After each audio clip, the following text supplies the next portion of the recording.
پاکستان کے textile sector میں 42 فیکٹریاں مکمل طور پر بند ہو گئی ہیں، 18,000 ملازمین بے روزگار ہو گئے ہیں۔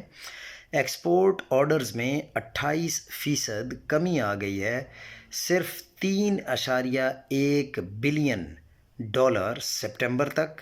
بجلی کا بل 68 روپے فی یونٹ، گیس 2750 روپے فی MMBTU۔ یہ تو صنعت کو دفن کرنے کا پلان ہے۔ IMF کی $7.2 بلین قسط کے بدلے GST 18% لگا دیا گیا، مگر کوئی ریلیف نہیں۔ یہ رجیم تو سرمایہ کاری اور نئی صنعتیں لگانے کے بجائے چلتی انڈسٹری پر تالے لگوا بیٹھی ہے۔ اور ایک عمران خان کا دور تھا جب ٹیکسٹائل سیکٹر کے پاس ایکسپورٹ کا اتنا کام تھا کہ ان سے آرڈرز پورے نہیں ہو پا رہے تھے۔